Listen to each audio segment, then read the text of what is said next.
नमस्कार, यो हो न्यूज 24 टेलिभिजन प्राइम टाइम न्यूजमा स्वागत छ। नेपाल ब्रोडकास्टिङ च्यानल अन्तर्गत सञ्चालित न्यूज 24 टेलिभिजनले दशक यात्रा प्रारम्भ गरेको छ। 2066 वैशाख 8 गते प्रिमियम न्यूज च्यानलका रूपमा प्रसारण थालेको टेलिभिजनको 10औं वार्षिकोत्सवको अवसरमा समादरणीय दर्शक, व्यापारिक साझेदार, विज्ञापनदाता, केबल तथा डीटीएच अपरेटर सहित यो यात्रामा प्रत्यक्ष परोक्ष भर्ती गर्नुहुने सबै शुभेच्छुकप्रति आभार व्यक्त गर्दछौँ। एक दशकको सिकाइसँगै प्राप्त उपलब्धिलाई संस्थागत गर्दै र भएका कमी कमजोरीबाट सिक्दै आउँदो दशक न्यूज 24 टेलिभिजनलाई जनकेन्द्रित मास बेस टेलिभिजनका रूपमा थप सशक्त बनाउन प्रयासशील रहनेछौँ। तथ्यसहित सत्यको खोजी र सन्तुलित विचार सम्प्रेषणको पूर्ववत अभ्यास निखार्दै राष्ट्र, राष्ट्रियता, स्वाभिमान र जनजीविकाका सवालमा अझै प्रखर प्रस्तुत हुने प्रतिबद्धता गर्दछौँ। विश्व कोभिड-19 को महामारीसँग जुधिरहेका बेला हामी पनि रोकथामको कठिन परिस्थितिमा छौँ। मुलुक सङ्कटमा रहेका बेला आएको जन्मोत्सवको खुसीभन्दा राष्ट्रिय अभिभार महत्त्वपूर्ण रहेकाले यस वर्ष हामी वार्षिकोत्सवको औपचारिकतामा प्रवेश गरेका छैनौँ। कोभिड-19 विरुद्धको राष्ट्रिय अभियान नै हाम्रो पनि सङ्कल्प हो। अब प्राइम टाइम न्यूजका हेडलाइन्स। सरकारको सिफारिसमा राजनीतिक दल र संवैधानिक परिषद सम्बन्धी अध्यादेश राष्ट्रपतिद्वारा जारी। पार्टी फुट्ने चिन्ताले नेकपामा तरङ्ग, अन्य दल पनि सशङ्कित।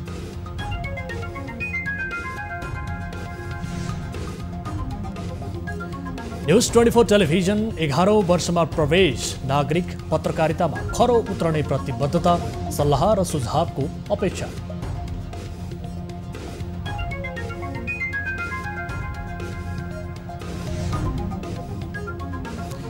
$340 टन मेडिकल सामग्री ल्याउन सेनाले गर्यो चीनसँग सम्झौता। पैसा पठाइयो, एक सातामा नेपाल आइपुग्ने।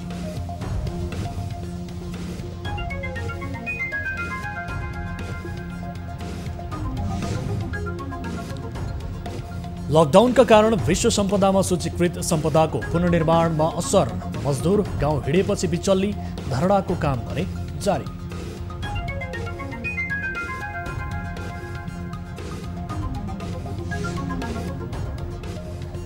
र कोरोनाबाट विश्वभर 1,66,000 बढीको मृत्यु, 24 लाख सङ्क्रमित, 6,24,000 उपचारपछि निको।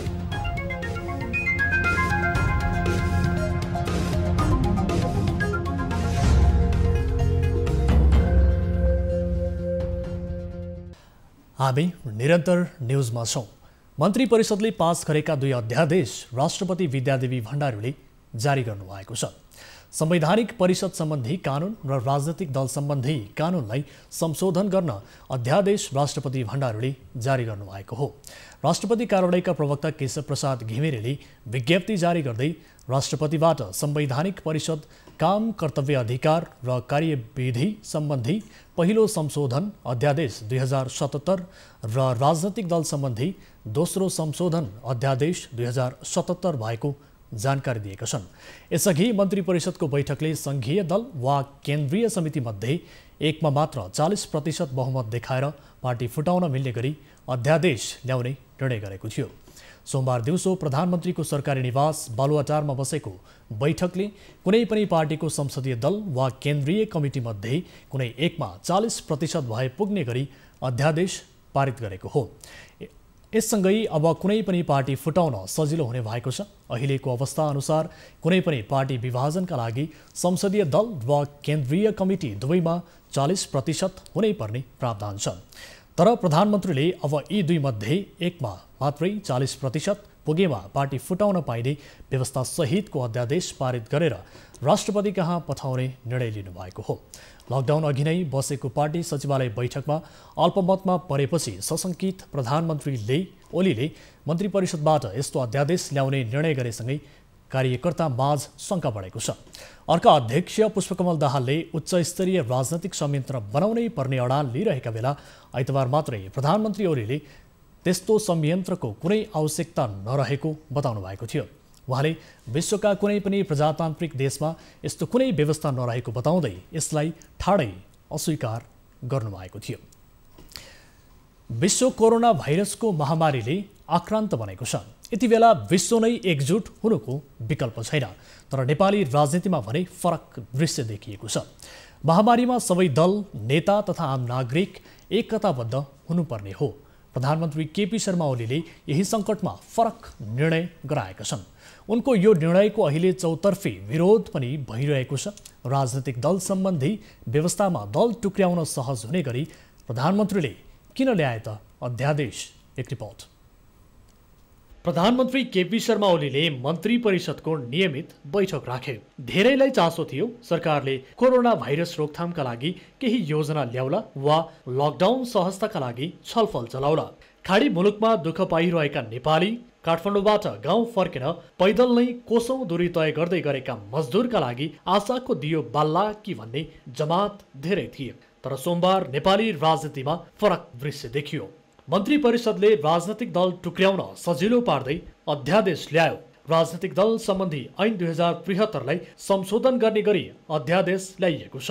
ऐनको परिच्छेद 6 को दल त्याग सम्बन्धी व्यवस्थाको दफा 33 को उपदफा 2 मा यस्तो छ: कुनै दलको केन्द्रीय समिति र संघीय संसदका संसदीय दलका कम्तीमा 40% सदस्यले छुट्टै नयाँ दल बनाएमा वा अर्को कुनै दलमा प्रवेश गरेमा वा त्यस्ता सदस्यहरू समेत भई नयाँ दल गठन गरेमा त्यस्तो संसदीय दलका सदस्यले दल त्याग गरेको मानिने छैन। मन्त्री परिषदको सोमबारको बैठकले केन्द्रीय समितिमा कम्तीमा 40% सदस्य हुनुपर्ने प्रावधान हटाएको छ। अहिलेको सङ्कटमय राजनैतिक दल सम्बन्धी व्यवस्थामा संशोधन किन त प्रश्न उठ्न थालेको छ। सत्तारूढ नेपाल कम्युनिस्ट पार्टी नेकपामा केही समयदेखि तीव्र विवाद रहेको छ। अध्यक्षद्वय केपी शर्मा ओली र पुष्पकमल दाहाल बीच तिक्तता बढेको उनीहरूकै भनाइले पनि सङ्केत गरेका छन्। सामाजिक सञ्जालमा पूर्व एमाले र पूर्व माओवादी कार्यकर्ताहरू बीच नै जुहारी चल्न समेत थालेपछि नेकपा विवाद सहजै मिल्ने अवस्थामा नरहेको लख काट्नेहरू प्रशस्तै छन्। पार्टीभित्र दाहाल र अर्का नेता माधव कुमार नेपाल एक ठाउँमा उभिएर प्रधानमन्त्री ओली विरुद्ध लाग्ने आकलनका साथ दल सम्बन्धी अध्यादेशको ठाडो प्रस्ताव ल्याइएको भन्नेहरू पनि छन्। केन्द्रीय कमिटीमा अल्पमत रहेका ओली संसदमा भने बहुमतमै रहेको ओली निकटहरूको दाबी छ। तर आफ्नै खुट्टामा ओलीले किन बन्चरो हान्दैछन् त? यो प्रश्नमा नेकपा सचिवालय सदस्यहरू आफ्नो पार्टीलाई लक्षित नगरी यो अध्यादेश अरूकै लागि ल्याइएको दावी गर्छन्। समाजवादी र राजपालाई फुटाउने गरी अध्यादेश ल्याइएको प्रधानमन्त्रीले निकटहरूलाई जानकारी दिएको स्रोत बताउँछ। के समाजवादी र राजपा भित्र विवाद छ? समाजवादी र राजपा भित्रका केही सरकारमा जान निकै इच्छुक छन्, तर त्यही भित्रका केही नेता भने सरकारमा जान नहुने अडानमा छन्। यो भित्र खेल्नकै लागि प्रधानमन्त्री ओलीले अध्यादेश ल्याएको नेकपा नेताहरूले भन्ने गरेका छन्। यी दुई दल मध्ये एउटालाई फुटाएर सरकारमा सामेल गर्ने प्रधानमन्त्रीको आशय देखिन्छ। यसलाई समाजवादी र राजपाकै नेताहरूले पनि घुमाउरो पारामा स्वीकार गरेका छन्। एक तीर दुई निशान भन्ने उखानलाई प्रधानमन्त्री ओलीले एकपटक फेरि प्रयोग गरेका छन्। तर महासङ्कटमा उनको यो निर्णय उनलाई मात्र होइन, नेकपाकै लागि हितकर हुँदैन। यस विषयमा हामी थप जानकारी लिन्छौँ। यति बेला टिभी जर्नलिस्ट प्रदीप राज दाहाल हामीसँग प्रत्यक्ष टेलिफोन सम्पर्कमा जोडिनु भएको छ। प्रदीप, खास गरी आज अब मन्त्री परिषदको बैठकले विशेष गरेर यो लकडाउनलाई केही सहज बनाउने निर्णय गर्ला अथवा यति बेला लकडाउनका कारण प्रभावित रहेका जो मजदुरहरू छन् उनीहरूको पक्षमा केही त्यस्तो किसिमको उचित निर्णय गर्ला भन्ने किसिमको अपेक्षा गरिएको थियो। तर यो अपेक्षा विपरीत मन्त्री परिषदले अध्यादेशको विषयमा निर्णय गरेको छ। यसले एक किसिमको तरङ्ग पनि पैदा गरेको छ। यो अध्यादेशको विषयमा मन्त्री परिषदले किन निर्णय गर्यो? यसले कस्तो किसिमको नेपाली राजनीतिमा तरङ्ग पैदा गरेको छ? बिहान 11 बजे बोलाइएको मन्त्री परिषदको बैठकमा धेरैले तपाईँले भने जस्तै आकलन गरेका थिए कि लकडाउनको स्वरूप परिवर्तन गर्ने या मजदुरका हकमा केही निर्णय हुन सक्ने आशा गरिएको थियो। तर हाम्रो नेपालको राजनीतिलाई केही समय अगाडिका नजिकलाई पनि हेर्ने हो भने आइस ब्रेक हुने गरेको छ। लामो समयदेखि राजनीतिमा धेरै विवादका विषयहरू, आन्तरिक कलहहरू भए पनि त्यसलाई बाहिर रूपमा यसरी आउनु भनेको चाहिँ आइस ब्रेककै रूपमा हेरिएको छ। यो प्रधानमन्त्री केपी शर्मा ओलीले आज मन्त्री परिषदको बैठकबाट अध्यादेश ल्याउने गर्नुभएको निर्णयले एउटा पार्टीभित्र भुसाल ल्याएको छ नि, सँगसँगै अन्य राजनीतिक दललाई पनि सोचमग्न बनाएको छ कि यो किन अहिलेको समयमा, लकडाउनको समयमा यो कोरोना भाइरस संक्रमणको सन्तासमा नागरिकहरूको चौघेराभित्र बन्दी भएको बेलामा प्रधानमन्त्रीले पार्टी फुटाउन सजिलो पार्ने दल विभाजन सम्बन्धी यो अध्यादेश किन ल्याए भन्ने प्रश्न उठेको छ र यो बिचमा हेर्न सक्नुपर्छ कि यसअघि हामीले प्रसारण गरेको रिपोर्टलाई पनि आधार मान्दा हामीले के बुझ्न सक्छौँ भने नेकपाभित्र केही समयदेखि विवाद आएको छ र पार्टी अध्यक्षद्वय बिच नै पनि समय समयमा पार्टीका सञ्चालनका लगायतका विषयमा प्रश्न उठ्दै आएका छन्। तर यो एक्कासी एक रूपमा चाहिँ यसरी पार्टी फुटाउन सजिलो गर्ने गरी दल विभाजन सम्बन्धी ऐन ल्याइएको छ। यद्यपि प्रदीप, जस्तो अब यो अध्यादेशको विषयमा जुन किसिमको मन्त्री परिषदले निर्णय गरेको छ यो अप्रत्याशित हो अथवा यसलाई जानाजान ल्याइएको हो अथवा यसलाई चाहिँ विशेष गरेर पार्टीभित्र देखिएको तीव्र विवादका कारणले यो अध्यादेश जारी गरिएको हो कि के हो? यसलाई कसरी विश्लेषण गर्न सकिन्छ?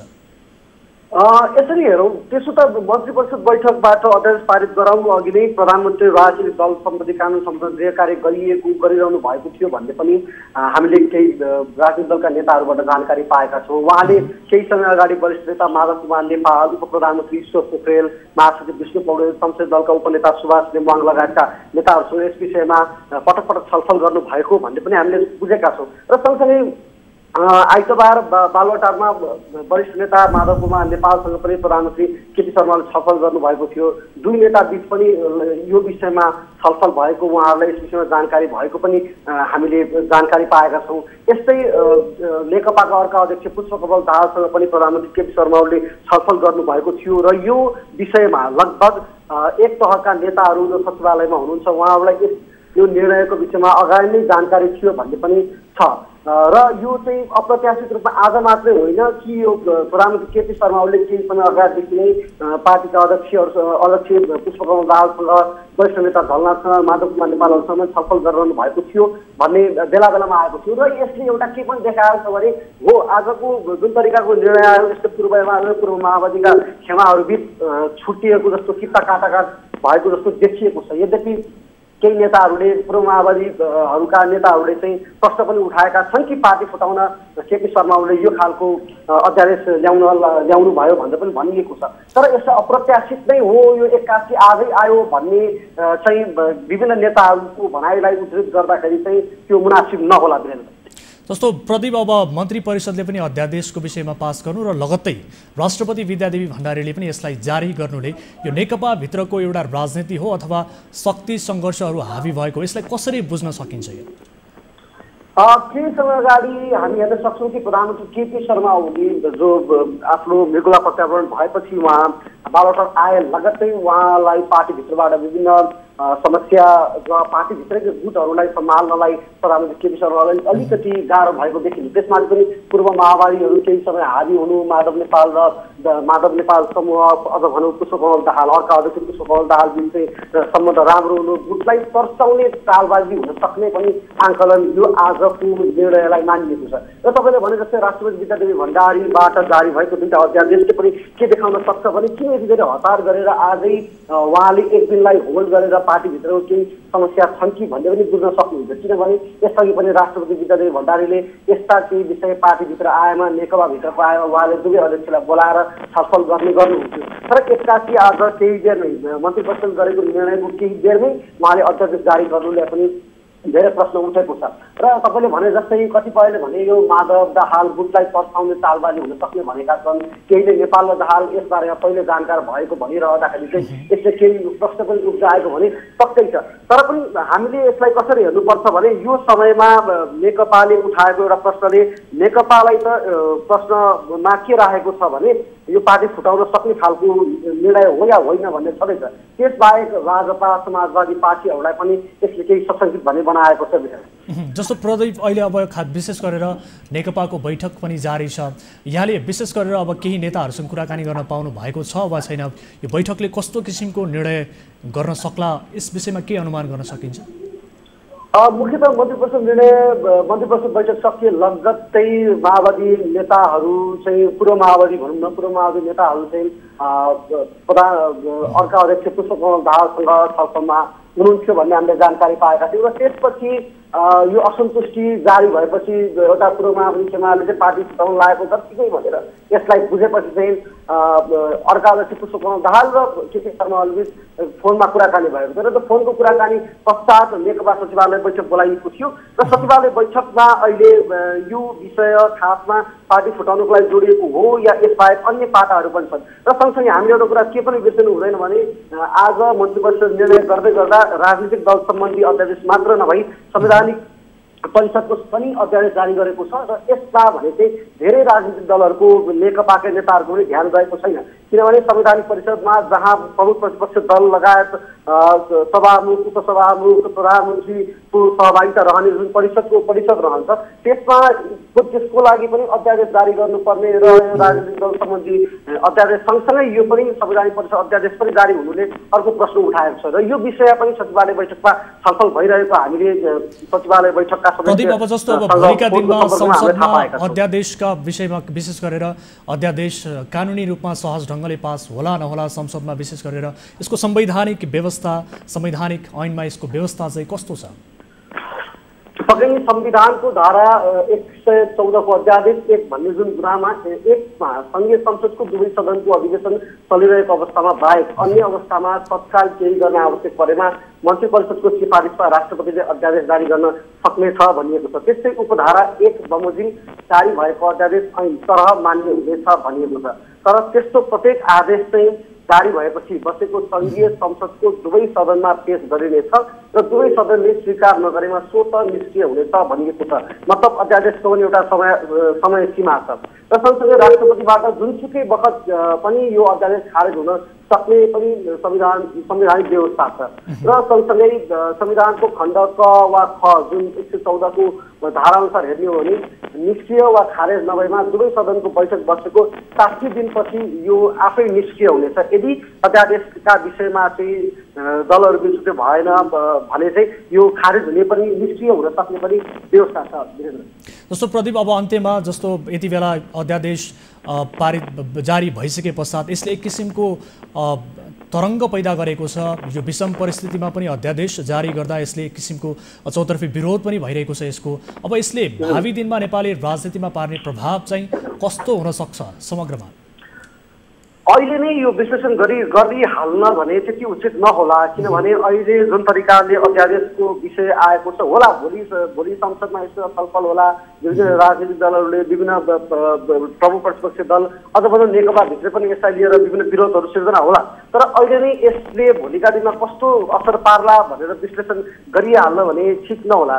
यद्यपि हामीले के बुझ्न सक्छौँ भने यो अध्यादेशलाई लिएर राजनीतिक दलहरू अझ भनौँ नेकपा काङ्ग्रेस समाजवादी राजपाहरूले पनि विभिन्न आफ्नो धारणा सार्वजनिक गरिरहँदाखेरि यसले भने सरकारलाई अझ भनौँ राजनीतिक दलहरूलाई नै एउटा प्रश्नमा के उब्जाएको छ भने यो बेमौसमी बाजा अहिले किन आयो, किन यतिखेर चाहिँ आएर यो लकडाउनको विषयमा चाहिँ लकडाउन भइरहेको समयमा कोरोनाको कहर भइरहेको बेलामा चाहिँ यसरी यो दुईवटा अध्यादेश जारी गर्नुको पछाडिका कारण के हुन सक्छन् भन्ने मात्रै प्रश्न अहिले होला उठ्न हामीले सक्छौँ। तर त्यस बाहेकका हामीले यसले भोलि राजनीतिमा कस्तो प्रभाव पार्छ भन्ने कुरा चाहिँ समयले नै देखाउन सक्नेछ। वीरेन्द्र हुन्छ, जानकारीका लागि धन्यवाद प्रदीप। उहाँ हुनुहुन्थ्यो प्रदीप राज दाहाल, टिभी जर्नलिस्ट। यति बेला राष्ट्रपति विद्यादेवी भण्डारीले जारी गर्नुभएको अध्यादेशका सम्बन्धमा र यसले उत्पन्न गरेको तरङ्गका विषयमा जानकारी गराउँदै। अब बाँकी न्युज 24 टेलिभिजनले प्रसारण यात्राको 10 वर्ष पुरा गरेको छ। राष्ट्रियता र जनजीविकाका सवालसहित आम नागरिकका आवाजलाई प्राथमिकता दिँदै आएको यस टेलिभिजनले छिटो अवधिमै नागरिकको विश्वास बटुलेको छ। 11औं वर्ष प्रवेश गरेको अवसरमा टेलिभिजनले प्रसारण परिष्कृत गर्दै नागरिक पत्रकारितालाई प्राथमिकता दिने जनाएको छ।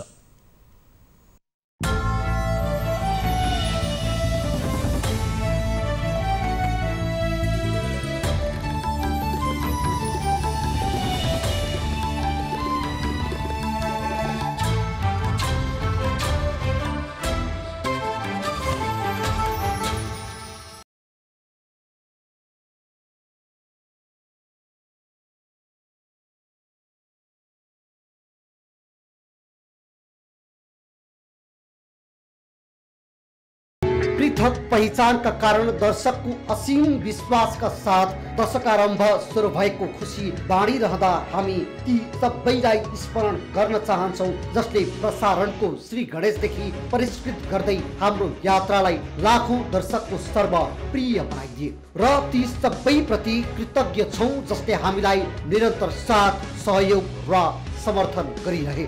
नेपाल ब्रोडकास्टिङ च्यानल प्रालीको छानामुनि 2067 वैशाख 8 गते प्रसारणमा आएको न्युज 24 टेलिभिजनले राष्ट्र, राष्ट्रियता र जनजीविकाको सवालमा आफूलाई दर्शकको सर्वप्रिय सञ्चार माध्यम प्रमाणित गरेको छ।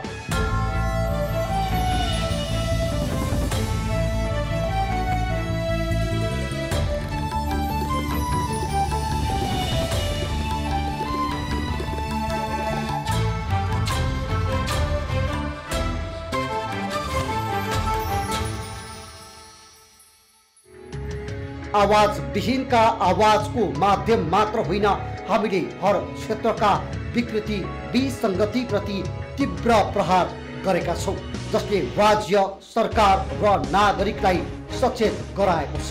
समाजका हर क्षेत्र, वर्ग र समुदायका आवाज, राष्ट्रिय जीवनका हर घटना एवं विचारोत्तेजक बहस यस टेलिभिजनका आयाम हुन्, जसका कारण प्रत्यक्ष दर्शक मात्रै होइन, सामाजिक सञ्जाल एवं सञ्चारका विविध माध्यममा यो टेलिभिजन सर्वप्रिय छ।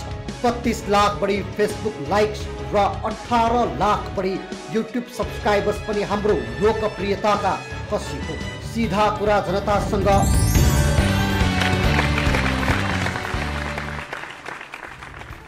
नमस्ते, कार्यक्रम सीधा कुरा जनतासँग हेर्नुको निमित्त टेलिभिजन सेटगाडी बसिरहनुभएका र इन्टरनेटको माध्यमबाट विश्वभर हामीलाई हेरेर बसिरहनुभएका सम्पूर्ण आदरणीय दर्शक महानुभावहरूलाई म रवि लामिछाने हार्दिक स्वागत तथा अभिवादन टक्राउँछु। The debate.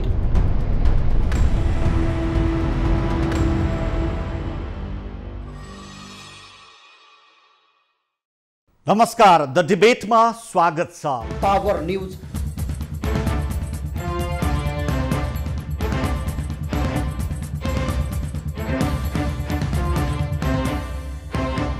नमस्कार। 6 प्रश्न।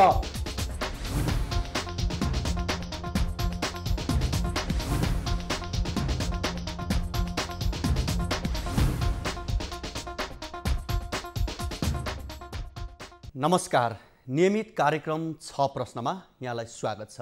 To the point.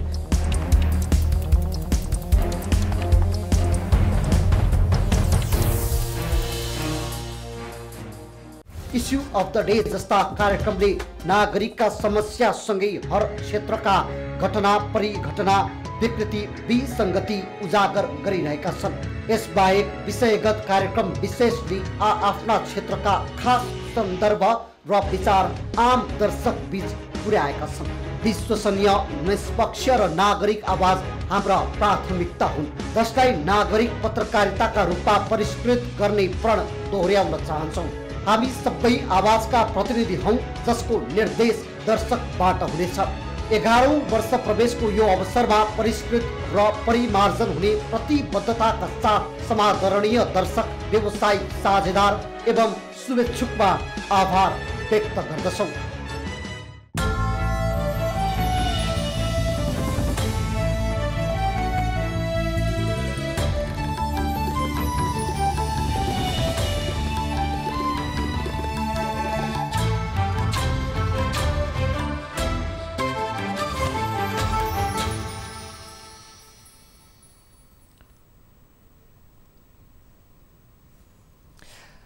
सरकारले आजसम्म देशभरि 33,500 भन्दा बढी कोरोना भाइरस कोभिड-19 को परीक्षण गरेको छ।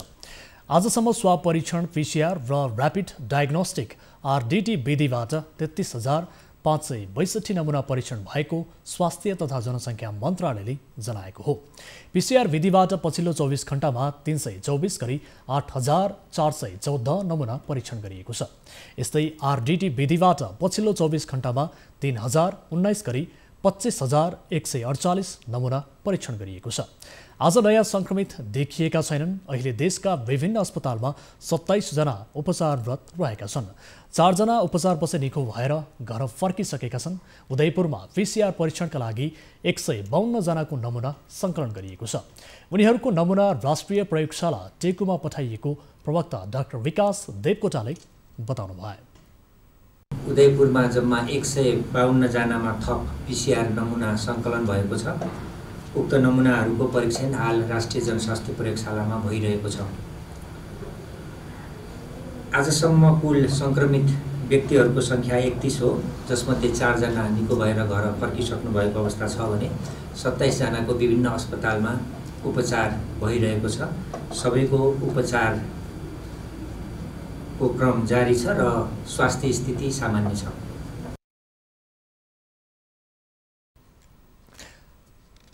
सरकारले प्रदेशअनुसार परीक्षण गरिएको तथ्याङ्क पनि सार्वजनिक गरिएको छ। सरकारले सार्वजनिक गरेको तथ्याङ्क अनुसार सुदूरपश्चिम प्रदेशमा RDT विधिबाट सबैभन्दा बढी परीक्षण भएका छन्। सुदूरपश्चिममा सोमबारसम्म 5,578 जनाको नमुना परीक्षण भएको छ। यसैगरी बागमती प्रदेशमा 4,676 नमुना परीक्षण भएका छन्। गण्डकी प्रदेशमा 3,751, प्रदेश नम्बर 1 मा 2,349, प्रदेश नम्बर 5 मा 2,324, प्रदेश नम्बर 2 मा 3,238 र कर्णाली प्रदेशमा 3,232 जनाको नमुना परीक्षण गरिएको छ।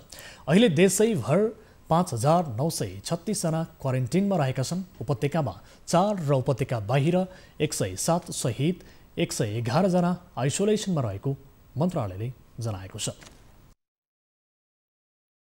नगरपालिकामा रहँदै आएका 12 जना भारतीय र 1 नेपालीमा कोरोनाको सङ्क्रमण देखिएसँगै सिङ्गो नगरवासीको त्रास अझै कम भएको छैन। यात्रा विवरण हेर्दा 4 महिना अगाडि नेपाल आएको देखिन्छ। त्योसँगै उनीहरू भारतबाट नेपाल आउँदा विभिन्न मस्जिदमा बस्दै आएकाले अन्य ठाउँमा उनीहरूको माध्यमबाट सङ्क्रमण फैलिएको आशंका गरिएको छ। एक रिपोर्ट। उदयपुरको नगरपालिका अवस्थित भुल्के मस्जिदमा भारतीयहरू लामो समयदेखि बस्दै आएको थाहा पाएपछि स्थानीयले चैत 11 गते प्रशासनलाई जानकारी गराए।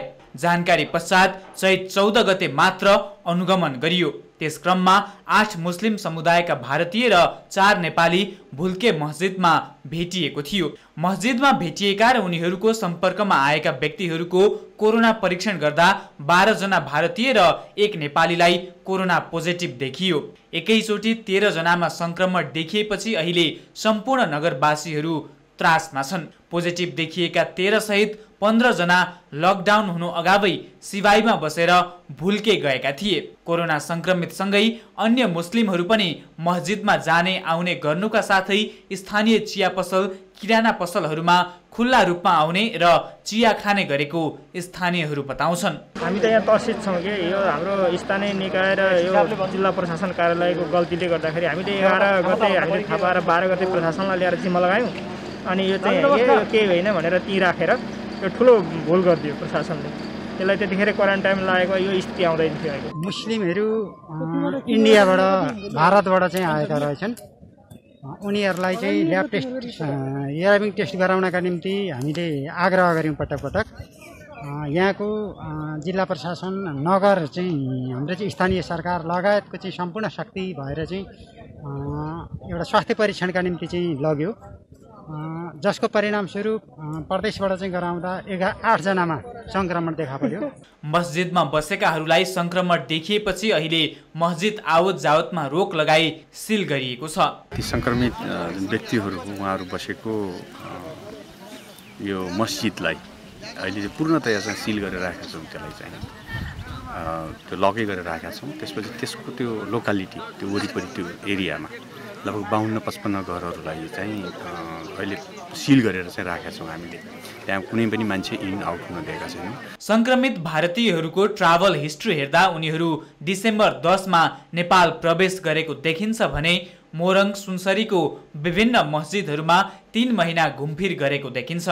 फागुन 3 गतेदेखि 5 गतेसम्म सप्तरीको बोदे बसाइन नगरपालिका 5 जाजरमा भएको नेपाल इस्तीमा सहभागी हुँदै सप्तरीको फतेपुरमा फागुन 25 गते, चौधण्डीगढी नगरपालिका 5 सिवाईमा फागुन 29 गते र त्रियुगा नगरपालिकाको मोथियाई हुँदै भुल्के मस्जिदमा चैत 5 गते आइपुगेका थिए। नगरपालिकामा थप संक्रमण फैलिन नदिन लकडाउनलाई थप कडाई गर्ने र सेनिटाइज गर्ने कार्य भइरहेको छ।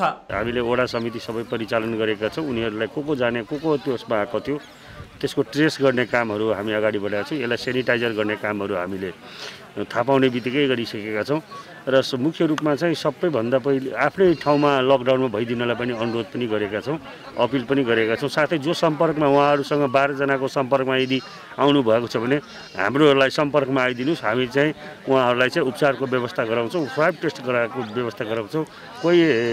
कोही त्यस्तै नभागिदिन हुनुको लागि पनि अनुरोध गरेका छौँ। उदयपुरको चौधण्डीगढी नगरपालिका 5 सिवाई स्थित मुस्लिम बस्तीमा अहिले पनि 6 जना भारतीय छन्। भारतको कुनौली आसपासका उनीहरू एक स्थानीयको घरमा पाहुना आएका हुन्। हाल संक्रमण देखिएका व्यक्तिहरूसँग उनीहरू पनि सम्पर्कमा रहेकाले चौधण्डीगढी नगरपालिकामा समेत संक्रमण फैलिएको हुन सक्ने आशंका गरिएको छ। प्रधानमन्त्री केपी शर्मा ओली नेकपा सचिवालय बैठक सकेर यति बेला राष्ट्रपति भवन शीतलनिवास पुग्नु भएको खबर प्राप्त भएको छ। अब बाँकी न्युज। नेपाली सेनाले चीनबाट 340 टन औषधि खरिद गर्ने सम्झौता गरेको छ। ओम्नी समूहसँग स्वास्थ्य सामग्री खरिद गर्ने सम्झौता रद्द गरेको 18 दिनपछि चीनबाट औषधि सहितका स्वास्थ्य सामग्री ल्याउन सेनाले सम्झौता गरेको हो। सम्झौता गरिएका स्वास्थ्य सामग्रीको रकम आज पठाइसकिएको छ। चिनिया पक्षले पैसा पठाएको 7 दिनभित्रमा स्वास्थ्य सामग्री पठाउन सुरु गर्ने प्रतिबद्धता जनाएको छ। 340 टन सामग्री ल्याउन एकैपटक सम्भव नहुने भएकाले 2 साताभित्र विभिन्न चरणमा ल्याउने तयारी भइरहेको छ। चीनबाट 67 प्रकारका स्वास्थ्य सामग्री ल्याउन लागिएको हो। सेनाले स्वास्थ्य सामग्री खरिदका लागि पत्राचार गरिएका मुलुकमध्ये भारत, चीन र दक्षिण कोरियाबाट प्रतिउत्तर आएको बताइएको थियो। प्रतिउत्तरमा भारत र चीन तयार भएकाले तिनीहरूसँगै स्वास्थ्य सामग्री खरिद गर्न लागिएको हो। स्वास्थ्य सेवा विभागले पनि 3वटा कम्पनीसँग झण्डै 30 करोडको स्वास्थ्य सामग्री खरिदका लागि सम्झौता गरिसकेको छ। स्वास्थ्य सामग्री 2 साताभित्र नेपाल आइसक्नेछ। स्वास्थ्य सेवा विभागले सम्झौता अनुसारको अवधिमा 18% पनि सामान नल्याएको भन्दै यसअघि ओम्नी समूहसँगको ठेक्का तोडेको थियो। गोरखा भूकम्पका कारण ऐतिहासिक एवं सांस्कृतिक सम्पदामा क्षति पुगेको 5 वर्ष भइसक्यो। यो बीचमा केही सम्पदा र धरोहर निर्माण भए भने केही अझै पनि पुनर्निर्माण हुँदैछ। सरकारले गठन गरेको पुनर्निर्माण प्राधिकरणले समेत सम्पदा निर्माण 5 वर्षमा सकाउने लक्ष्य लिए पनि अझै त्यसले मूर्त रूप पाउन सकेको छैन। त्यसमाथि पनि अहिले पुनर्निर्माण सकिन लागेको सम्पदामा लकडाउनको असर परेपछि झन् लम्बिने भएको छ। एक रिपोर्ट। 2072 सालको भूकम्पले 32 जिल्लाका विश्व सम्पदा क्षेत्रका 160 सम्पदामा क्षति पुर्याएको थियो। ती मध्ये अहिलेसम्म 96 वटा सम्पदा मात्रै पुनः निर्माण भएका छन्। विश्व सम्पदा सूचीमा रहेका काठमाडौँको बसन्तपुर दरबार क्षेत्र, भक्तपुर दरबार क्षेत्र, चाङ्गु नारायण मन्दिर परिसर, पाटन दरबार क्षेत्र, हनुमान ढोका दरबार क्षेत्र, बौद्ध स्तूपा क्षेत्र, स्वयम्भू क्षेत्र र पशुपति मन्दिर क्षेत्रका क्षतिग्रस्त 96 सम्पदाको पुनर्निर्माण सकिएको पुरातत्व विभागले जनाएको छ। बाँकी 64 सम्पदा भने पुनर्निर्माण पूरा हुने टुङ्गो समेत छैन। केही सम्पदा अन्योलका बीच सुरु भइरहँदा मुलुक लकडाउनमा भयो। लकडाउनका कारण काठमाडौँ उपत्यकामा रहेका विश्व सम्पदा सूचीकृत सम्पदाहरूको पुनर्निर्माण रोकिएको छ। भूकम्पले क्षतिग्रस्त सम्पदाहरूको पुनर्निर्माणमा खटिएका कामदारहरूले लकडाउनका कारण काम गर्न पाएका छैनन्। सरकारले राष्ट्रिय गौरवका आयोजनाहरूको निर्माण, मजदुरको सुरक्षाको प्रत्याभूति गरी काम सुरु गर्ने बताए पनि विश्व सम्पदामा सूचीकृत सम्पदाहरूको पुनर्निर्माणको काम ठप्प हुँदा समेत सरकारको ध्यान गएको छैन। वर्षायाम सुरु हुनु अघि सक्नु पर्ने काम पनि लकडाउनका कारण प्रभावित भएको छ। लकडाउन सकिएपछि वर्षायाम सुरु हुने र काम प्रभावित हुने भएकाले पुनर्निर्माणको काम अझै पर धकलिने सङ्केत देखिएको छ। लकडाउनका कारण पर्यटकीय क्षेत्र समेत रहेको सो क्षेत्रका स्थानीयहरूको व्यवसाय समेत ठप्प भएको छ। तर धरहराको पुनर्निर्माण भने अझै जारी छ। जति दिन लकडाउन जारी रहन्छ यसले सम्पदा पुनर्निर्माणलाई धकेलिरहनेछ र पछि खुले पनि मजदुर काममा फर्किएलान् वा नफर्किएलान् भन्ने चिन्ता पनि थपिएको छ। भक्तपुरमा 2 दर्जन बढी इटा भट्टा लकडाउनमा पनि सञ्चालनमा छन्। तर त्यहाँ काम गर्ने मजदुरले सामान्य सुरक्षा सतर्कता अपनाएको देखिँदैन। कोरोनाको महामारी र त्रासका बीच स्थलगत रिपोर्टिङका लागि भक्तपुर पुग्दा उनीहरू मुखमा मास्क र हातमा पन्जा नलगाई काम गरिरहेका थिए भने समूहमा अस्तव्यस्त देखिन्थे। एक रिपोर्ट। भक्तपुरमा 2 दर्जनभन्दा बढी इट्टा भट्टा सञ्चालनमा छन् र यस्ता इट्टा भट्टा अहिले लकडाउनको अवधिमा पनि सञ्चालन भइरहेका छन् र प्रत्येक इट्टा भट्टामा 150 भन्दा बढी मजदुरले काम गरिरहेका छन्। तर कोरोना भाइरसको सङ्क्रमणबाट कसरी बच्ने भन्ने उनीहरूलाई सामान्य जानकारी पनि छैन र उनीहरूले मुखमा मास्क र हातमा पन्जा समेत नलगाई असुरक्षित ढङ्गले काम गरिरहेका छन्। मास्क लगाएर काम गर्न सकिँदैन, झन् थुप्रो नै जाम मान्छे घाँटीमा काजा बुन्ने पन्जा मास्क लगाउनुपर्छ भनेको छ, त्यस्तो पन्जा मास्कहरू पाइराख्नु भएको छ कि छैन? पन्जा त छैन, मास्क देखा। मास्क कस्तो मास्क? त्यो कपडाको मास्कै अर्कै मास्क कपडाको। ए अनि त्यहाँ भट्टामा भित्र काम गर्नेहरूले के लगाएर काम गर्छन् कि त्यतिकै? हामी त सास बुझिन्छ लगाउन। किन्न त किना छैनौँ, सौहरूले दिनमा छ। अनि हामी त नलाया, कहिले नलाया, अनि सास बुझिन्छ भनेर लाँदैनौँ कि। हामी त हिँड्दाखेरि सास बुझ्छ जस्तो मान्छौँ, पसिनाले माक्सी फ्याक्टी भिजान्छ, त्यही भएर मेरो पसिना लाउने त कोही त लाउँछ। यस्ता मजदुरहरूलाई कोरोना भाइरसको सङ्क्रमणबाट कसरी बच्ने भनेर स्थानीय निकाय र स्वास्थ्य कर्मीहरूबाट पर्याप्त रूपमा जानकारी समेत नगराइदा अहिले उनीहरू जोखिम मोलेर काम गरिरहेका छन्। यस्ता इट्टा भट्टामा समूहमा अव्यवस्थित ढङ्गले बस्ने मजदुरहरूलाई सङ्क्रमणको जोखिमबाट बच्नको लागि सरकारी निकायबाट थप चासो र सुरक्षाको उपायहरू अवलम्बन गर्नु आवश्यक देखिन्छ। अहिले तपाईँलाई के रोग आएको छ भन्छ नि, थाहा छ? खै कोरोना भन्छ के रे, त्यो हामीलाई। ए अनि कोरोनाबाट यो बच्नको लागि चाहिँ के गर्नुपर्छ, यो रोग नसरोस् भन्नको लागि भन्ने जानकारी छ तपाईँहरूलाई? थाहा छैन है? काम गर्दा चाहिँ अलिकति हुलमुलमा नबस्ने, मास्कहरू लगाउने, पन्जाहरू लगाउने भन्छ नि, तपाईँलाई जानकारी छ? अनि अहिले किन नलगाउनु भएको? नभएर हो कि होइन, अब नदिएर हो कि किन भन्नुहोस् त? होइन, मास्क त काम भएको बेलामा लाउने हो, काम नभएको बेलामा लाउने। ए काम नभएको बेला नलाउने हो।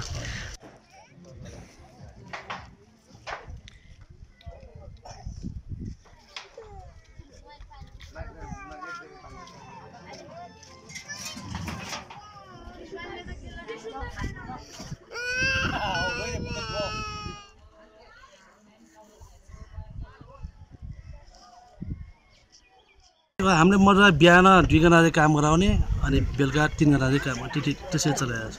अनि जस्तो अलिकति यो मास्कहरू लगाउने, त्यसै गरी होइन, अनि पन्जाहरू लगाउने, अलिक सुरक्षित तरिकाले काम गराउनु पर्ने भनेको छ, त्यसको व्यवस्था चाहिँ कसरी गर्नुभएको छ यहाँहरूले? त्यसको मास्क दिए हो, अब उनीहरूले लाउन मान्दैन, त्यही हो। ठुलोमा होइन, गर्मीमा आउने कामै गर्न सक्दैन, मास्क लाउनै सक्दैन। ए त्यो कारण थियो है? त्यो कारण हामीले दिएको हो, सबै मास्कहरू दिए हो। त्यो हात धुने ठाउँमा राखिदिएको, साबुन पानी राखिदिएको, सबै गरिदिएको छ। यहाँ चाहिने सबै सेफ्टीहरू युज गर्छ। अव्यवस्थित ढङ्गले यसरी समूहमा बस्ने मजदुरहरूलाई सुरक्षित ढङ्गले काममा लगाउन नसक्दा थप सङ्क्रमण फैलने खतरा रहन्छ। विष्णु कार्कीको सहयोगमा टिभी जर्नलिस्ट उद्धव कुमार कार्की, भक्तपुर। न्युजहरू अझै बाँकी छन्, अब समय हो हात धुने ब्रेकको।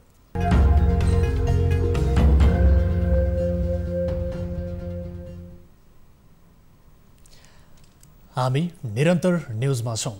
बीपी कोइराला स्वास्थ्य विज्ञान प्रतिष्ठान धरानले छुट्टै कोभिड अस्पताल सञ्चालन गर्ने भएको छ। 13 बेड आइसियु सहितको 100 बेडको कोभिड अस्पताल 13 गतेबाट सञ्चालनमा आउने भएको हो। काठमाडौँ बाहिर पहिलो पटक कोभिड-19 को PCR परीक्षण सुरु गरेको प्रतिष्ठानमा आवश्यक परे सुविधा सम्पन्न 1000 बेडको कोरोना अस्पताल सञ्चालन गर्ने तयारी प्रतिष्ठानको छ। एक रिपोर्ट। सरकारले बीबी कोइराला स्वास्थ्य विज्ञान प्रतिष्ठानलाई छुट्टै कोरोनाको उपचार गर्ने छुट्टै अस्पतालको रूपमा विकास गर्ने भनिसके बीबी कोइराला स्वास्थ्य विज्ञान प्रतिष्ठानले छुट्टै कोभिड अस्पताल सञ्चालन गर्ने भएको छ। बीबी कोइराला स्वास्थ्य विज्ञान प्रतिष्ठानले 100 बेडको छुट्टै कोभिडका बिरामीहरूको उपचारका लागि अस्पताल सञ्चालन गर्ने तयारी सुरु गरेको हो। यो वैशाख 13 गतेबाट सञ्चालन ल्याउने तयारीका साथ बीबी कोइराला स्वास्थ्य विज्ञान प्रतिष्ठानमा निर्माणाधीन आइसोलेसन अस्पतालको निर्माण कार्य सुरु भएको छ। 13 वटा आइसियु बेड सहित 100 बेडको अस्पताल सञ्चालन गर्न लागि बीबी कोइराला स्वास्थ्य विज्ञान प्रतिष्ठानका उपकुलपति डाक्टर ज्ञानेन्द्र गिरीले जानकारी दिनुभएको छ। उहाँले आइसोलेसनको उपचारका लागि र कोभिडका बिरामीहरू बढ्दै गए भने 100 बेड मात्र नभएर 500 र 1000 बेड समेतका बेड आइसोलेसन निर्माण गरी कोभिडका बिरामीको उपचार गर्ने तयारी समेत गरेको जानकारी दिनुभएको छ। निर्णय गरेर प्रथम चरणमा 100 शय्याको कोरोना भाइरस डेडिकेटेड हस्पिटल बनाउनलाई काम सुरु गरिसकेको छु। 12 गते मैले ह्यान्डओभर गर्ने डेडलाइन दिएको छु। दोस्रो चरणमा अर्को 200 बेड हामी थप्छौँ। तेस्रो चरणमा हामी यसलाई 500 बेडमा लग्छौँ र पाँचौँ टेमा यदि स्थितिले डिमान्ड गर्यो र त्यस्तो किसिमको हामीलाई थ्रेट आयो भने 1000 बेडमा पनि जान तयारी छौँ। स्वास्थ्य विज्ञान प्रतिष्ठानले अहिले पनि व्यवस्थित रूपमा कोरोनाको ल्याब टेस्टसँगै उपचार समेत गरिरहेको जानकारी दिँदै उपकुलपति गिरीले अहिले पनि कुनै सङ्क्रमण आए प्रतिष्ठान उपचार गर्न सक्षम रहेको समेत जानकारी दिनुभएको छ। उहाँले जुनसुकै कोभिडका जस्तोसुकै अवस्थाका बिरामीको पनि उपचार बीबी कोइराला स्वास्थ्य विज्ञान प्रतिष्ठानले गर्ने बताउनु भएको छ। साथै उहाँले प्रतिष्ठानले नियमित रूपमा उपचार दिँदै आएका अन्य रोगीहरू अन्य बिरामीहरूको पनि उपचार नियमित रूपमा गरिरहेको र आगामी दिनमा पनि कोभिडसँगै अन्य रोगका बिरामीहरूको समेत उपचार गर्ने जानकारी दिनुभयो। आइसोलेसन वार्ड यहाँ 20-25 बेडको मिलाएका थिए, तर त्यो मेन हस्पिटल भएको हुनाले त्यसलाई चाहिँ होइन मेन हस्पिटलमा राख्नुलाई रिस्की हुन्छ। जस्तै इटलीमा तपाईँ कोरोना भाइरसलाई मेन हस्पिटलमा लगेर न दुनियाँ त्यो बवाल भएको हो र समस्याहरू बढेर गएको र बिरामीहरू बढेर गएको हो। त्यसैलाई मध्यनजर राखेर यसलाई चाहिँ आइसोलेटेड ठाउँमा लग्नुपर्छ र यसलाई 1 हप्ताभित्रमा बनाइसक्नुपर्छ भनेर मैले दिनरात गरेर काम सुरु गराइदिएको छु र यो 12 गते समय तयारी भइसक्छ। यहाँ त ऱ्यापिड टेस्टले पनि भइरहेको छ, ऱ्यापिड टेस्ट पोजिटिभ देख्ने बित्तिकै PCR ले पनि भइरहेको छ, दूरत्तर गतिमा भइरहेको छ। यो सँगै प्रतिष्ठानले अहिले प्रतिष्ठानको अस्पताल जुन सञ्चालनमा रहेको अस्पतालभित्रै आइसोलेसन सञ्चालन गरिरहेको थियो।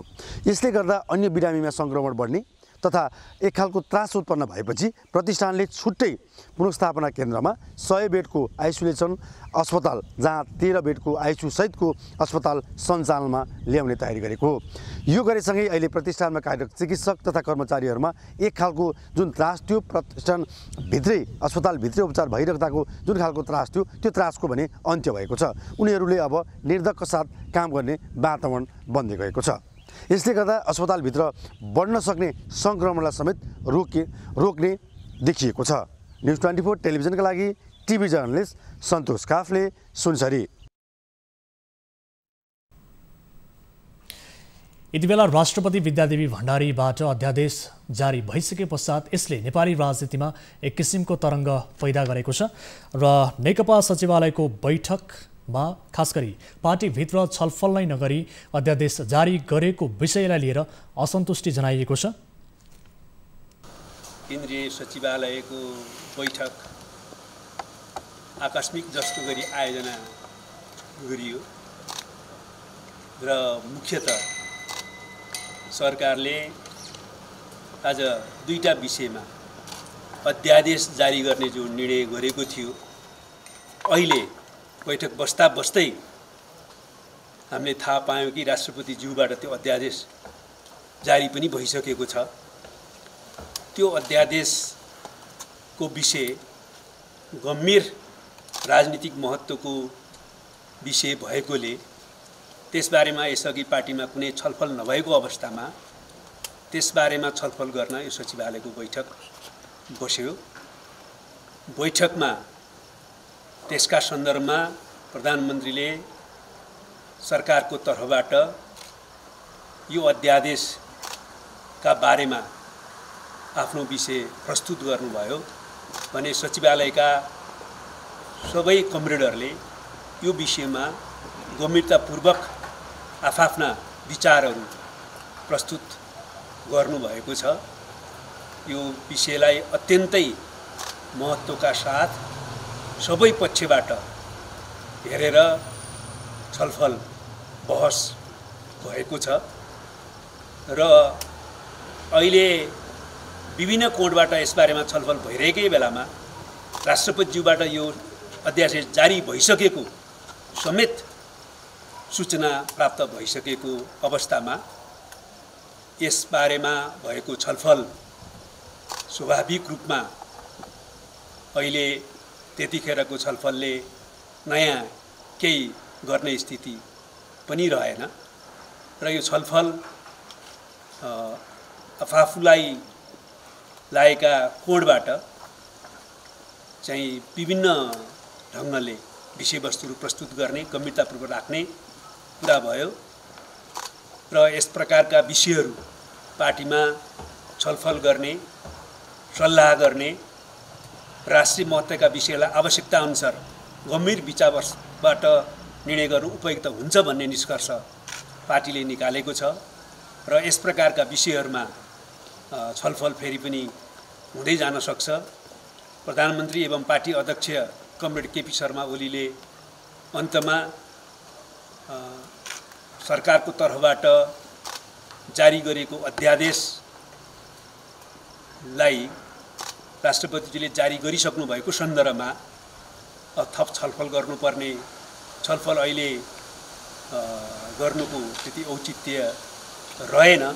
जहाँसम्म पार्टीभित्र आन्तरिक छलफल हो यस्ता विषयमा हुनुपर्छ र यस प्रकारका विषयहरूमा राष्ट्रिय महत्त्वका विषयहरूमा पार्टीमा विधिसम्म छलफल गर्नु उपयुक्त हुन्छ भन्ने निष्कर्षलाई उहाँले पनि अगाडि सार्नुभयो। अध्यक्ष दाहालले के भन्नुभयो खास बैठकमा? अनि सबैले आफ्नो कोणबाट छलफलका क्रममा विचारहरू प्रस्तुत गर्नुभएको छ। यो विषयको महत्त्व त यो विषयलाई लिएर आजै बैठक आयोजना गरिएको कारणले पनि प्रष्टै छ। त्यसकारणले यसको महत्त्वलाई केन्द्रबिन्दुमा राखेर सबै कमरेडहरूले विभिन्न कोणबाट विचार प्रस्तुत गर्नुपर्ने बेलामा यस्तो बेलामा किन ल्याउनु भएको छ अध्यादेश? पीएमले के भन्नु? नेकपाको आन्तरिक राजनीतिप्रति नै लक्षित हो कि भन्ने प्रश्नहरू पनि उठिरहेका छन्।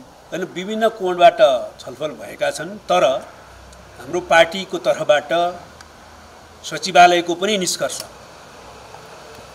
म जोरदार रूपमा प्रश्न गर्न चाहन्छु।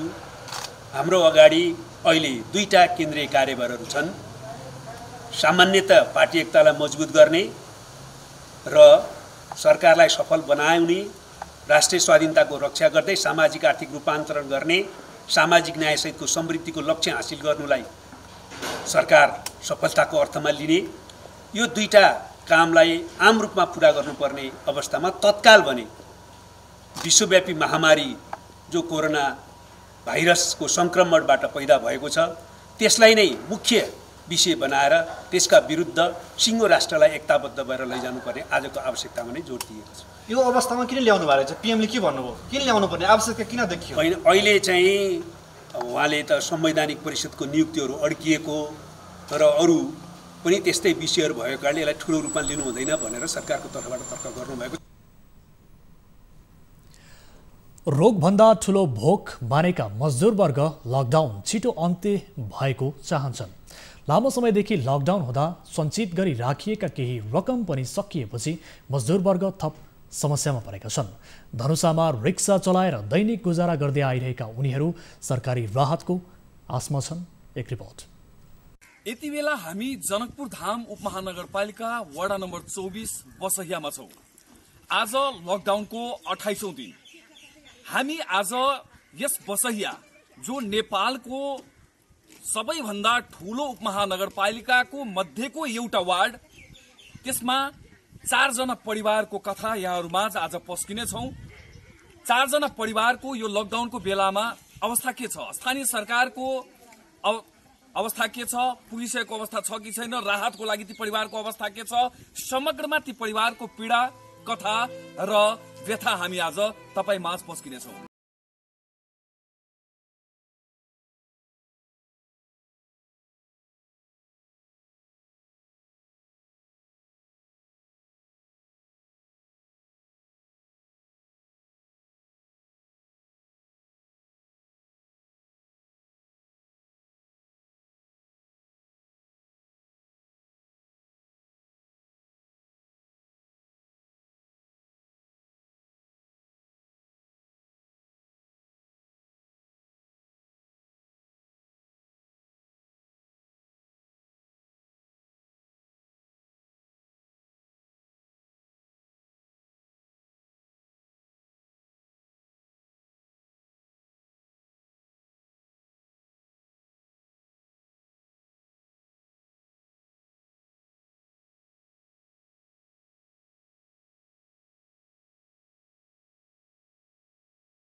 परिवारहरू यति बेला वार्डदेखि लिएर नगरसम्म र नगर मात्र होइन स्थानीय सरकारको प्रत्यक्ष अनुभूतिको प्रतीक्षामा छन्।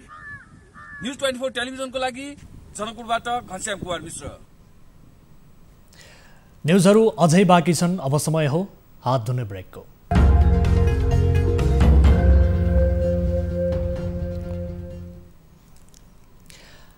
हामी निरन्तर न्युजमा छौँ। अब स्पोर्ट्स न्युज।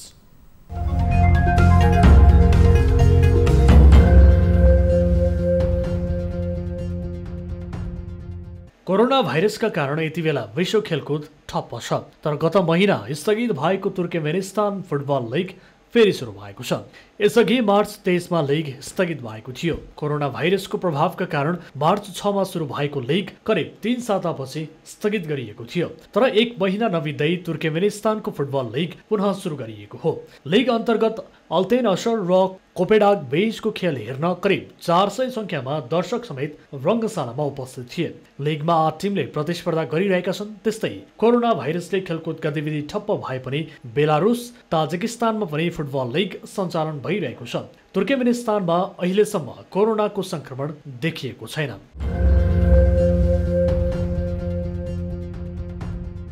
स्पेनिस फुटबल सङ्घ र सरकार बीच उचित समयमा ला लिगा सुरु गर्ने विषयमा सहमति भएको छ। स्पेनिस फुटबल र सरकार बीच उचित समय नआउँदासम्म लिग सुरु नगर्ने विषयमा सहमति भएको हो। कोरोना भाइरसका कारण स्पेनमा नराम्रो असर परेका बेला ला लिगा बन्द रङ्गशालामा सुचारू गर्ने चर्चा चलेको थियो। स्पेनी फुटबलका प्रमुख ला भेर्डाड डी जुनिलले ट्विट मार्फत यसको जानकारी गराएका हुन्। उनले स्पेनी सरकारले हायर स्पोर्ट्स काउन्सिल मार्फत ला लिगा सुरु गर्ने बारेमा जानकारी दिएको र त्यसमा सहमति भएको उल्लेख गरेका छन्। विश्वभर महामारीको रूपमा फैलिएको कोरोना भाइरसको त्रासका कारण दक्षिण अफ्रिका र श्रीलङ्का बीचको सिरिज रद्द भएको छ। जुनमा हुने तय भएको यी दुई टोली बीचको सिरिज कोरोना भाइरसको कारण रद्द भएपछि आयोजनाबारे अन्योलता बढेको छ। दक्षिण अफ्रिकाले श्रीलङ्कामा 3 एकदिवसीय र T20 खेल खेल्ने योजना थियो, तर कोरोना भाइरसको प्रभाव बढ्दै गएपछि श्रीलङ्का र दक्षिण अफ्रिकाले संयुक्त रूपमा सोमबार सिरिज रद्द भएको जनाएका हुन्। दुवै टिमले यो सिरिज एकदिवसीय लिग र T20 विश्वकपका लागि राम्रो तयारीका रूपमा लिने योजना बनाएका थिए, तर दिन प्रतिदिन कोरोनाको त्रास बढ्दै गएकाले सिरिज नै रद्द गर्नु परेको बताइएको छ।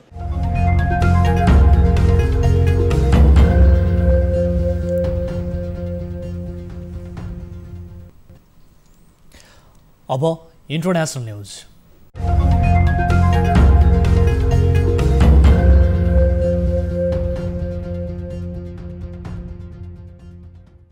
विश्वव्यापी महामारी कोरोना भाइरसको संक्रमणबाट विश्वभर 1,66,000 बढी व्यक्तिको ज्यान गइसकेको छ। यसैगरी 24,23,000 भन्दा बढी व्यक्ति संक्रमित भएका छन्। सबैभन्दा बढी अमेरिकामा 40,500 भन्दा बढीको मृत्यु हुँदा 7,64,000 संक्रमित बनेका छन्। दोस्रो स्थानमा रहेको इटालीमा 23,600 भन्दा बढीको मृत्यु भएको छ भने 1,78,000 बढी संक्रमित छन्। उता स्पेनमा भने मृतकको संख्या 20,600 नागेको छ भने 1,98,000 भन्दा बढी व्यक्ति संक्रमित भएका छन्। फ्रान्समा 19,700 भन्दा बढी व्यक्तिको मृत्यु भएको छ भने बेलायतमा कोरोना भाइरसबाट मृत्यु हुने मानिसको संख्या 16,000 नागेको छ। त्यहाँ 1,20,000 मानिस संक्रमित भएका छन्। फ्रान्समा 1,52,000 भन्दा बढी व्यक्ति संक्रमित छन्। विश्वभर 1,66,000 भन्दा बढी मानिसको मृत्यु र 24,06,000 बढी व्यक्ति संक्रमित हुँदा 6,24,000 व्यक्ति उपचारपछि निको भएर घर पनि फर्किएका छन्। त्यस्तै 60 देशमा सबैभन्दा बढी मानिस भारतमा संक्रमित भएका छन्। भारतमा 24 घण्टामा 1,200 भन्दा बढी मानिस संक्रमित भएका छन् भने 38 जनाको मृत्यु भएको छ। यो सँगै भारतमा संक्रमितको संख्या 17,615 पुगेको छ। 559 जनाको मृत्यु भएको छ। 2,854 जना निको भएर घर फर्किसकेका छन्। पाकिस्तानमा 24 घण्टामा 700 भन्दा बढी मानिस संक्रमित भएका छन् भने 25 जनाको मृत्यु भएको छ। यो सँगै पाकिस्तानमा संक्रमितको संख्या 8,348 पुगेको छ। 168 जनाको मृत्यु भएको छ। 1,868 जना निको भएर घर फर्किएका छन्।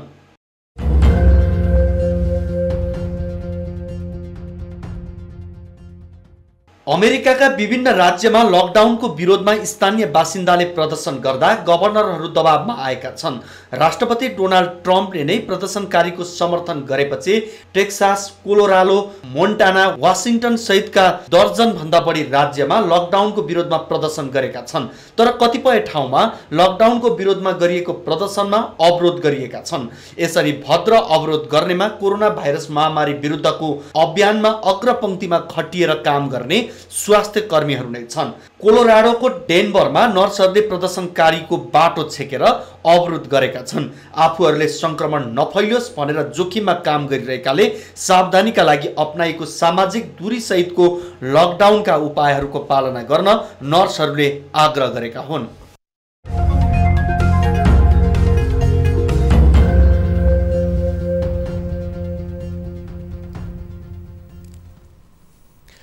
अब सुरेन्द्र कट्टेलका साथ फटाफट न्यूज।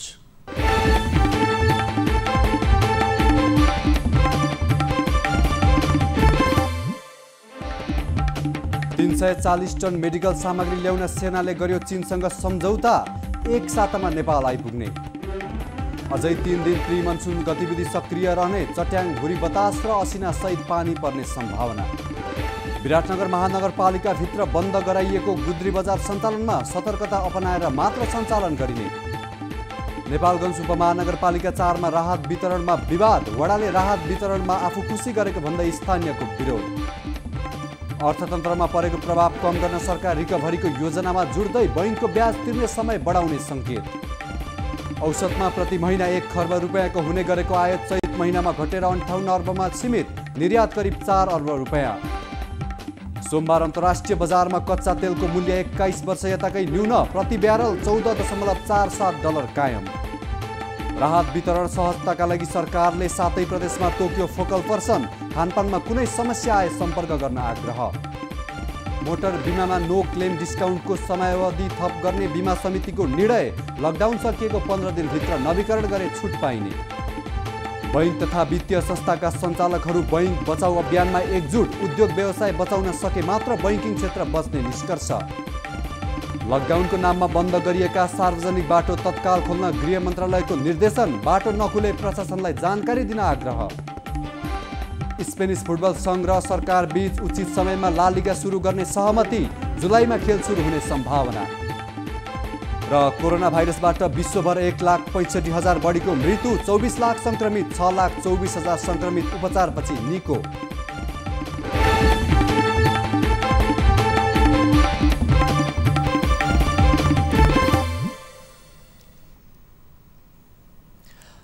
अब एउटा रोचक प्रसङ्ग। कोरोना भाइरस अहिले विश्वभर महामारीको रूपमा फैलिरहेको छ। यसैबीच महामारीको डरका कारण थाइल्यान्डको समुद्रप्रकरण चिडियाखानाले चिम्पान्जीलाई साइकल चलाउँदै सेनिटाइजर छर्न लगाएपछि पशु अधिकार कर्मीहरू आक्रोशित बनेका छन्। घटनाको भिडियो फुटेजमा चिम्पान्जीले सर्जिकल मास्क, जिन्सको हाफ प्यान्ट र सुन्तला रङको सर्ट लगाएर बच्चाहरूको साइकल चलाएको देखिन्छ। साइकल पछाडि संक्रमण रोक्ने रसायन राखिएका भाँडा रहेको देख्न सकिन्छ। भिडियोमा काठको ब्लकमा बाँधिएका चिम्पान्जीलाई चिडियाखानाका कर्मचारीले मानिसको लुगा लगाइदिएर सेनिटाइजर छर्न लगाएपछि पशु अधिकार कर्मीहरूले त्यसको विरोध गरिरहेका छन्। पशुहरूलाई यस्तो काम गर्न लगाएपछि सामाजिक सञ्जालमा चर्को आलोचना भइरहेको छ।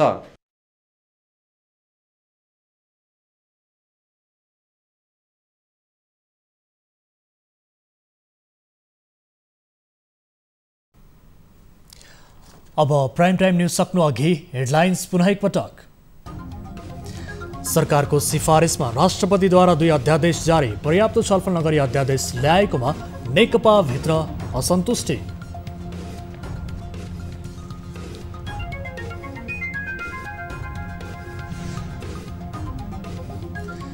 न्यूज 24 टेलिभिजन 11औं वर्षमा प्रवेश, नागरिक पत्रकारितामा खरो उत्रने प्रतिबद्धता, सल्लाह र सुझावको अपेक्षा।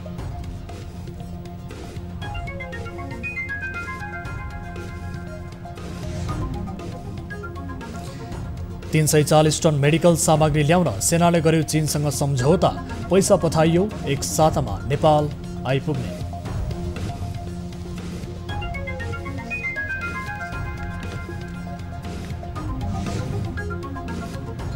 लकडाउनका कारण विश्व सम्पदामा सूचीकृत सम्पदाको पुनर्निर्माणमा असर। मजदुर गाउँ हिँडेपछि बिचल्ली धरहराको काम गर्ने जारी।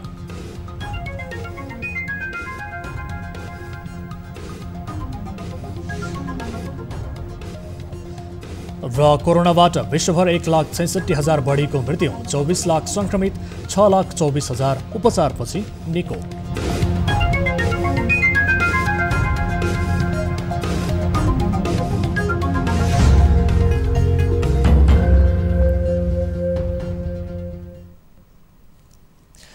प्राइम टाइम न्यूज अहिलेलाई यति नै। जाँदा जाँदै गाली र तालीका लागि हाम्रो प्रश्न।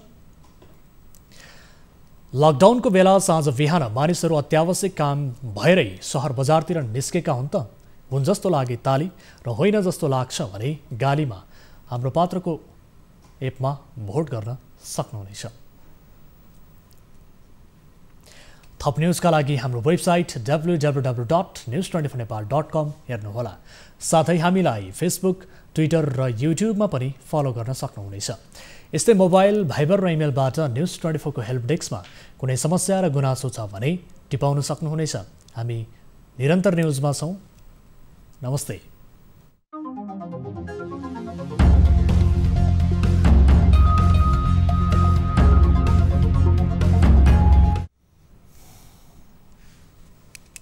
कुन कुन न्युज पढ्नु पर्ने हो रे फेरि? 10:30 निकाल्दा 10:30। कोरोनाले सिर्जना गरेको संकटमा पल पलका न्युज अपडेट र हर क्षेत्रको कभरेजका लागि न्युज 24 नेपाल युट्युब च्यानललाई सब्स्क्राइब गर्नुहोला।